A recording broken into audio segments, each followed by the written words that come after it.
அனைவருக்கும் வணக்கம். எழுத்தாளர் மதிப்பிற்குரிய திரு சாண்டில்யன் அவர்கள் எழுதிய சித்தரஞ்சனி நாவலின் மூலம் உங்களை சந்திப்பதில் மிகுந்த மகிழ்ச்சி. அத்தியாயம் 1.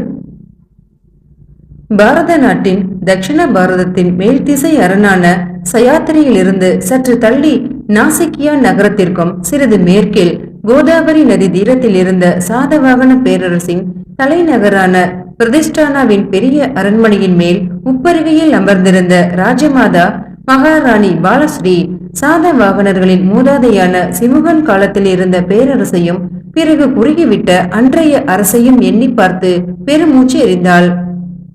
அங்கிருந்தபடியே தூரத்தே பெரிதாக எழுந்து நின்ற மேற்கு மலைத்தொடரையும் அப்போதும் கூட நிதானமாக ஓடிக்கொண்டிருந்த கோதாவரி நதியையும் மாறி மாறி பார்த்து, இந்த புண்ணிய மலையும் புண்ணிய நதியும் இருந்தும் அரசை காக்க இந்துக்களால் முடியவில்லையே என்று நினைத்தாள்.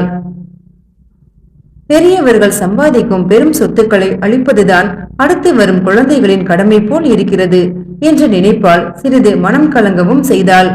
வெளிநாட்டவர் சதா இந்துஸ்தானத்தின் மீது வெற்றி கொண்டு சீரழிப்பதே பாரதத்தின் சரித்திரமாவதை எண்ணி பெரும் வேதனைக்கு உள்ளான ராஜமாதா பாலஸ்ரீ சாகர்கள் படையெடுத்து சாகஸ்தான் ஒன்றை சிந்து நதியின் முகத்துவாரத்தில் நிறுவி விட்டதையும் முதல் சாதவாகன மன்னர்கள் நிறுவிய பெரும் சாம்ராஜ்யத்தில் முக்கால்வாசியை கபலீகரம் செய்துவிட்டதையும் நினைத்து, அந்த பிராந்தியங்களை மீண்டும் மீட்பது எப்போது, யார் மீட்பார்கள் என்று தன்னைத்தானே கேள்விகளை கேட்டுக்கொண்டிருந்த சமயத்தில் அவள் உட்கார்ந்திருந்த உப்பரிகை மேல்தளத்தின் படிகளில் ஏறி வந்த வாலிபன் ஒருவன் பாலஸ்ரீ அமர்ந்திருந்த இடத்தை நோக்கி நடந்து வந்தான்.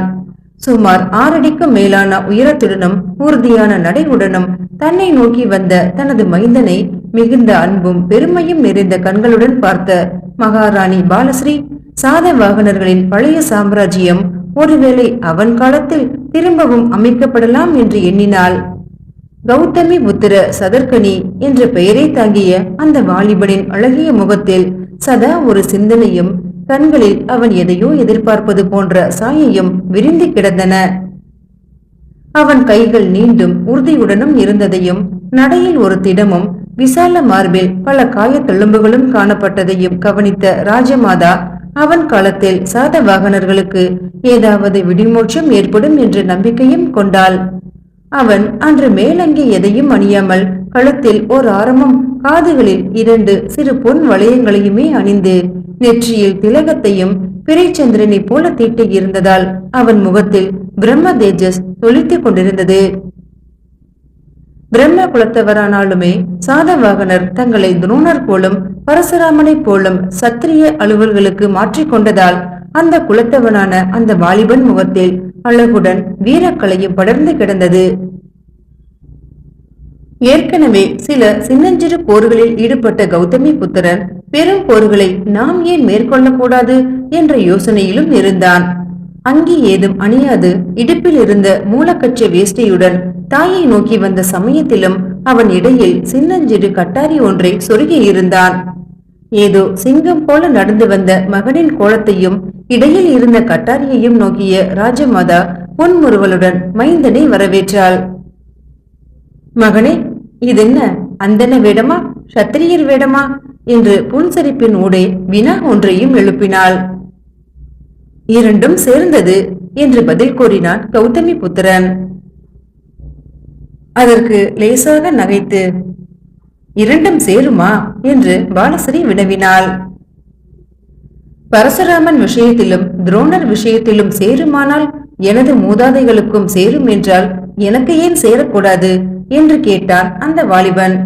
மேலும் அவனே, தாயே, முன்பு வசிஷ்டர் தமது தண்டத்தை ஊன்றி விஸ்வாமித்திரன் கனிகளை விழுங்கச் செய்ததைப் போல தவ பலமுள்ள அந்தனர் யாரும் இப்போது கிடையாது. காலம் மாறுதலில் பெரும் படையெடுப்புகள் நாட்டில் ஏற்படும் போது அவசியத்தை முன்னிட்டு வர்ணங்கள் மாறுகின்றன. சாதவாகனர் அன்று எழுந்திராவிட்டால் வெளிநாட்டார் இந்த நாட்டை என்றோ விழுங்க ஏற்பார்கள்.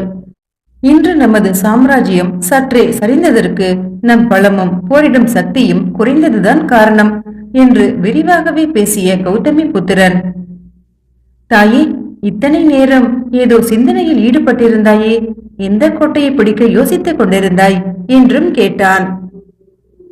பாலஸ்ரீ சிறிது சிந்தித்துவிட்டு, மகனே, சாதவாகனர்கள் இழந்த கோட்டைகளை, நிலப்பகுதிகளை எப்படி பிடிக்கலாம் என்று யோசனை செய்து கொண்டிருக்கிறேன். அந்த சமயத்தில் நீ வந்தாய் என்று மெதுவாக பேசினாள். மேற்கு தொடர்ச்சி மலையை சுட்டிக்காட்டிய ராஜமாதா, அந்த மலையைப் போல உயர்ந்திருந்த நமது பேரரசு இன்று மடுவாக தாழ்ந்து விட்டது. அதற்கு நீ என்ன செய்ய போகிறாய் மகனே என்ற கேள்வியும் எழுப்பினாள். கௌதமி புத்திர சதர்கனி தாய் சுட்டிக்காட்டிய மலையையும் நோக்கி கோதாவரியையும் நோக்கிவிட்டு, தாயே, வெகு சீக்கிரம் உன் இதயம் குளிரும். நமது நாட்டு பகுதிகளை பிடித்த சாக இனத்தினரையும் யவனர்களையும் பல்லவர்களையும் வெகு சீக்கிரம் அவர்கள் சொந்த ஊர்களுக்கு அனுப்பி விடுகிறேன் என்று சொன்னான். அவன் குரலில் உணர்ச்சி பரிபூரணமாக ஒலித்தது. மைந்தன் பேச்சினால் பூரிப்படைந்த அந்த வீரத்தாய், அதற்கெல்லாம் என்ன செய்ய போகிறாய் மகனே என்று வினவினாள். படை திரட்ட உத்தரவிட்டிருக்கிறேன். வெகு விரைவில் இந்த மேற்கு மலைக்கு அப்புறம் உள்ள அபரந்தாவில் இருப்பேன் என்று கூறிய கௌதமி புத்திரன், தாயே, அதை பற்றி உன்னை கலந்து பேசத்தான் வந்தேன் என்றான். அவனை அமரும்படி ராஜமாதா கை காட்ட அவள் காலடியில் உட்கார்ந்தான் கௌதமி புத்திரன். உன் இச்சையும் என் ஆசையும் நிறைவேற படைப்பலம் மட்டும் போதாது மகனே, தெய்வ பலமும் வேண்டும் என்றால் தனது காலடியில் உட்கார்ந்த மகனின் தலை மீது தனது கையை வைத்து ஆசீர்வதிக்கும் முறையில் அந்த வாலிபன் தாயை கேள்வி கேட்கும் பாவனையில் ஏறிட்டு நோக்கினான். தந்தைக்கு பிறகு தனக்கு தந்தையும் ஆகி வில்வித்தை வாழ்வித்தை அனைத்தும் போதித்த அந்த வீர மாதாவை பார்க்க அவள் விதவை கோலம் கண்டு அவன் மனம் நெகிழ்ந்தது. அம்மா, உன்னை விட இன்னொரு தெய்வம் இருக்கிறதா? மாத்ரு தேவோ பவ என வேதம் உன்னைத்தானே முதலில் தெய்வமாக சொல்லிற்று என்று கேட்டான் அந்த வாலிப வீரன். தாய், தந்தை, குரு, கண்கண்ட தெய்வங்கள், கண்ணுக்கு புலப்படாத ஆத்மாவுக்கு மட்டுமே புலப்படும் தெய்வமும் உண்டு மகனே. அவற்றையும் கண்ணுக்கு காட்டத்தான் விக்கிரகங்கள் இருக்கின்றன. அத்தகைய ஒரு தெய்வத்தின் சக்தி உனக்கு வேண்டும் என்ற ராஜமாதாவின் கண்கள் பிரதிஷ்டான நகரத்தை விட்டு எங்கோ கனவுலகில் சஞ்சரித்தன.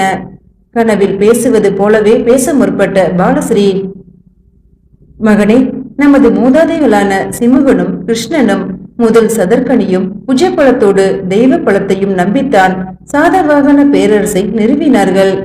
அவர்கள் வழிபட்ட தெய்வத்தை நீயும் வழிபட்டு உன் போர் முரசை கொட்டு, வெற்றி நிச்சயம்.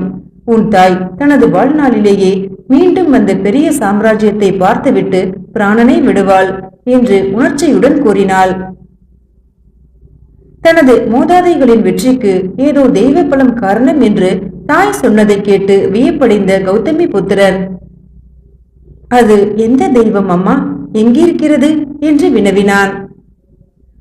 அதுவரை உட்கார்ந்திருந்த மகாராணி பாலஸ்ரீ எழுந்து நின்று கொண்டு, மகனே, எழுந்து கம்பீரமாக நிற்கும் இந்த சயாத்திரி மலைத்தொடரை பார்.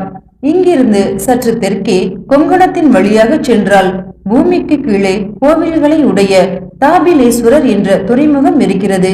இந்த துறைமுகத்தில்தான் ஆதி காலம் தொட்டு அராபியர்களும் யவனர்களும் இதர நாட்டவரும் வந்து வாணிபம் செய்தார்கள்.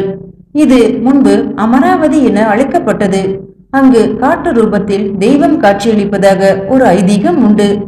இப்போதும் அங்கு பாதாள கோவில்கள் பல இருக்கின்றன. ஆனால் தாபிலேஸ்வரர் கோவில் மலை மீதே இருக்கிறது. அந்த இடத்திற்கு செல். தாபிலேஸ்வரரையும் பாதாளத்தில் உள்ள சண்டிகா தேவியையும் தரிசித்து வந்து போருக்கு புறப்படு என்று ஆவேசத்துடன் கூறினாள். தாயின் உத்தரவுப்படி அன்றே புறப்பட தீர்மானித்தான் கௌதமி புத்திரன். தனது பெரும் புறவிக்கு சேனமிட்டு கட்டாரியும் வாளும் தரித்து தாயின் திருவடி தொட்டு புறப்பட முயன்ற மகனுக்கு ஓர் எச்சரிக்கையும் விடுத்தாள் பாலஸ்ரீ. மகனே, நான் சொல்வதை விளையாட்டாக எண்ணாதே. அந்த மலைக்காட்டில் அடிக்கடி பிசாசுகள் உலாவுவதாக கேள்வி. இதற்கும் எச்சரிக்கையுடன் இரு என்று கூறினாள். வியப்பு நிறைந்த விழிகளை தாயின் மீது திருப்பிய கௌதமி புத்திரன், என்ன அம்மா, பிசாசா என்று குரலிலும் வியப்பு ஒலிக்க வினவினான். ஆம் மகனே, அங்கு ஏதோ ஒரு மோகினி பிசாசு உலாவுவதாகவும் அடிக்கடி அது தரைக்கு மேலே வந்து பூமிக்குள் போய் விடுவதாகவும் வதந்தி இருக்கிறது. அது பொய்யாகவும் இருக்கலாம், எதற்கும் எச்சரிக்கையாக இரு என்றாள். இதை நீ நம்புகிறாயா அம்மா என்றான் கௌதமி புத்திரன். நான் முதலில் நம்பவில்லை, ஆனால் வதந்தி நாளாக நாளாக வலுக்கிறது. அந்த பிசாசுக்கு ஒரு பெயரும் சொல்கிறார்கள் என்றாள் பாலஸ்ரீ. பெயரா? ஆம் மகனே, அந்த பெயரும் விசித்திரமாக இருக்கிறது. என்ன பெயரம்மா? சித்தரஜனி. ஏதோ ராகத்தின் பெயர் போல் இருக்கிறதே. ஆம், அது சில இரவுகளில் அர்த்த ஜாமத்தில் பாடுமாம். அதை பாடும் பாவை என்றும் கூறுகிறார்கள். பிரமித்து நின்றான் கௌதமி புத்திரன். அம்மா, அந்த பிசாசு அழகாகவும் பாடுவதாக இருந்தால் அதை நானே படித்து வருகிறேன் என்று கூறி நகைத்துக் கொண்டே தன் புறவி மீது தாவினான். 2 நாட்களுக்கு பிறகு அந்த நகைப்பு மறைந்தது. அந்த பாடும் பாவையை பார்க்கவும் கேட்கவும் செய்தான் கௌதமி புத்திரன். பெண் குறிப்பு: பிரதிஷ்டானா, சாதவாகனர்களின் தலைநகரம். அபராந்தா, வடக்கு கொங்கணம். சயாத்ரி, மேற்கு மலைத்தொடர். காபிலேஸ்வரர் இன்றைய மகாராஷ்டிரத்தில் அமராவதி நதிக்கரையில் உள்ளது. மீண்டும் நாளைய பதிவில் சந்திக்கலாம். நன்றி.